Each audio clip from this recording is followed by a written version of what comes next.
बाबा Gorakhnath milk producer के साथ ही गोरखपुर में एक फ्लैटेड फैक्ट्री का भी कार्यक्रम हम लोग बना रहे हैं।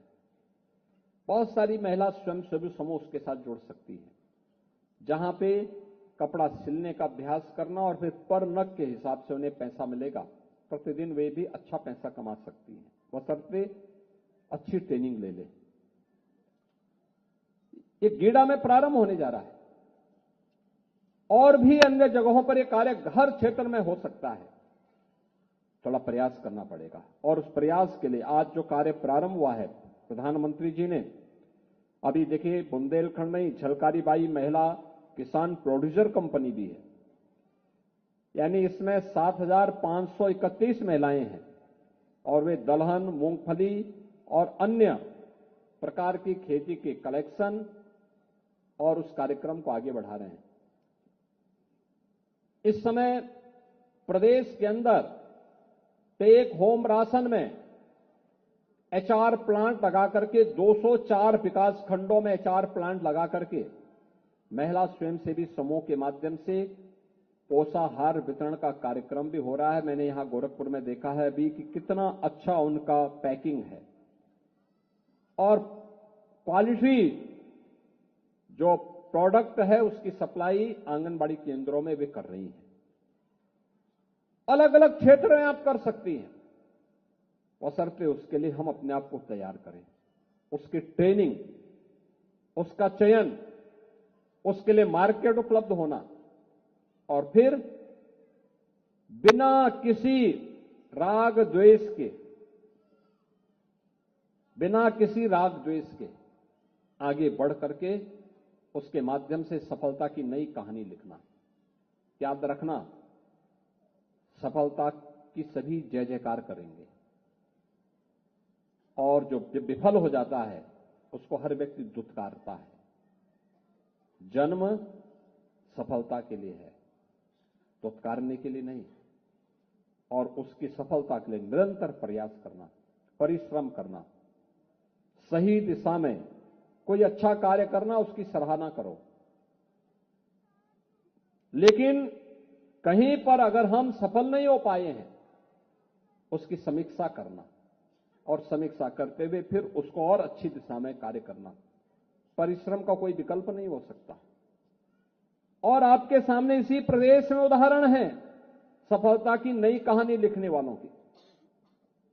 तो वही नई कहानी आपको भी यहां पर इन महिला स्वयंसेवी समूहों के माध्यम से करना है। आदरणीय प्रधानमंत्री जी के प्रति आभार व्यक्त करता हूं, जिनकी प्रेरणा से, जिनके मार्गदर्शन में पूरे देश के अंदर महिला सुरक्षा, सम्मान और स्वावलंबन का एक नया दौर प्रारंभ हुआ है। बेटी बचाओ बेटी पढ़ाओ का कार्यक्रम हो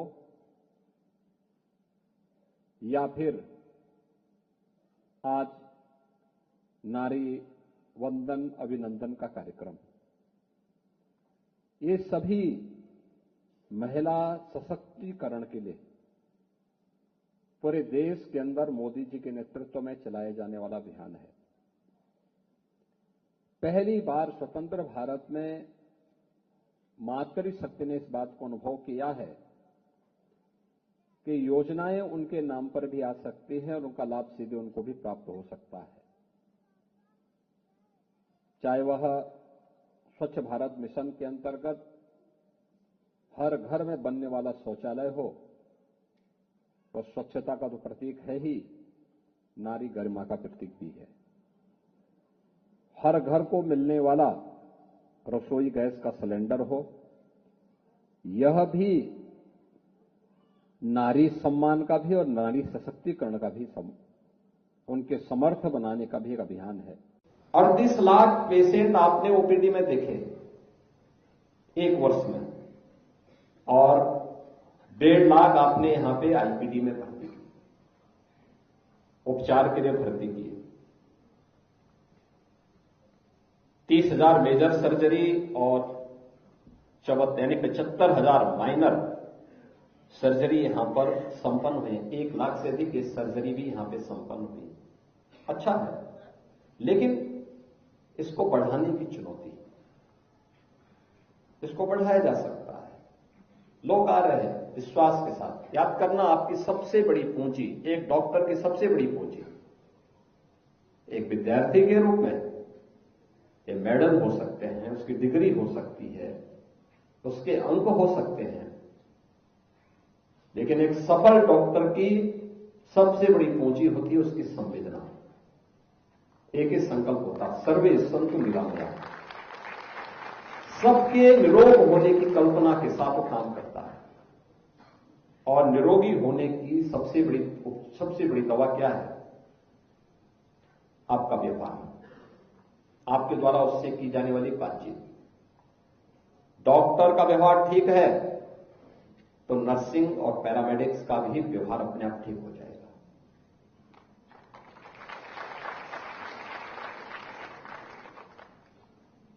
हमें उस पर विचार करने की आवश्यकता है, कैसे हम इसको कर सकते हैं।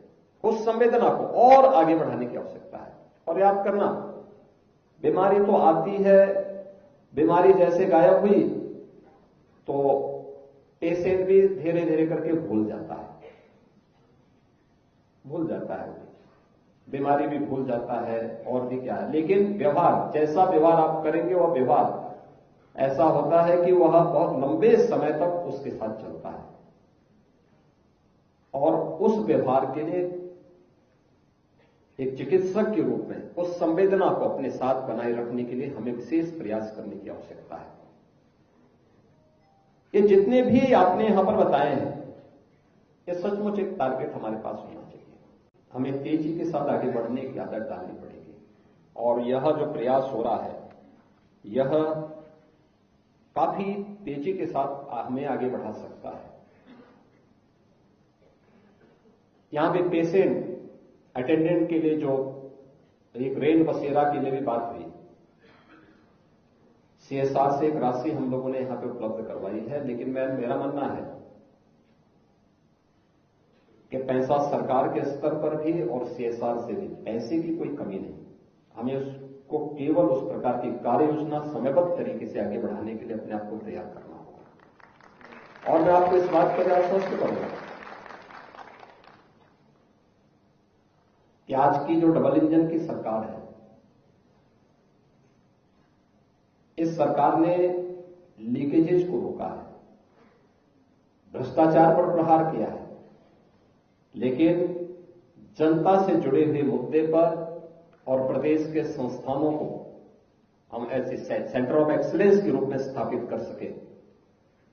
समय से अगर कोई भी कार्य योजना शासन के पास पहुंचती है तो उस कार्य के लिए पैसे की कमी नहीं है। पैसा जितना जो संस्थान मांगता है उस संस्थान को उतना पैसा शासन के स्तर पर दिया जाता है और यह अपेक्षा की जाती है कि समयबद्ध तरीके से आप इसको आगे बढ़ा दीजिए। KGMU एक ऐसा संस्थान था जो डे फर्स्ट से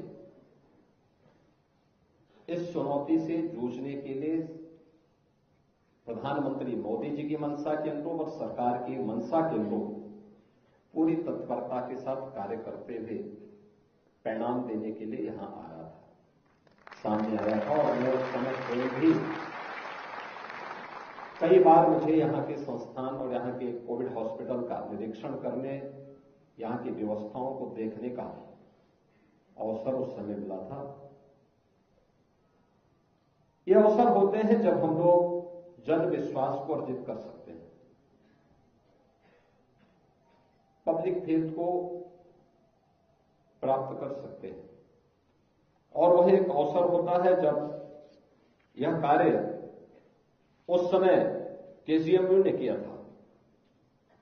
और आज जब आप काफी आगे की दिशा में आगे बढ़ रहे हैं, यहां पे जो बातें अभी चल रही थी, जो इसको प्रदेश सरकार ने आपको जो पैसा अभी 300 करोड़ रुपए यहां के लिए स्वीकृत किए हैं, जिसमें हाइब्रिड OT, रोबोटिक सर्जरी का सिस्टम लगाने, न्यूरो नेविगेशन सिस्टम, माइक्रोस्कोप और सुपर माइक्रो सर्जरी के लिए, 2 कार्डियक कैथेटराइजेशन लैब्स के लिए, लीनियर एक्सीलेटर के लिए, हाई एंड डीएसएस लैब्स की स्थापना के लिए, ये सभी धनराशि आपको यहां पर उपलब्ध करवाई ही है। साथ साथ 377 करोड़ रुपए से अधिक की धनराशि सर्जरी डिपार्टमेंट के एक नई बिल्डिंग के लिए भी आपको धनराशि, बड़ा डिपार्टमेंट बनाने के लिए भी इसके लिए धनराशि स्वीकृत की है। इसके अलावा फायर सिक्योरिटी के लिए भी यहां पर लगभग 46 करोड़ रुपए अतिरिक्त स्वीकृत किए हैं। लारी कार्डियोलॉजी का यहां पे विस्तार 70 करोड़ रुपए की लागत से यह भी इसका भी विस्तार हो रहा है, और साथ साथ यहां पे बहुत सारी अन्य ऐसी फैसिलिटी उपलब्ध हो रही है जो आज की आवश्यकता है, जिनकी अपेक्षा केजीएमयू से हर व्यक्ति चाहता है और जिसको लेकर के हम कार्य कर सकते हैं। और मुझे लगता है कि आज जो केजीएमयू और आईआईटी कानपुर के बीच में भी ये एमओयू इसके लिए संपन्न हो चुका है कि हम लोग मिलकर के कार्य करेंगे।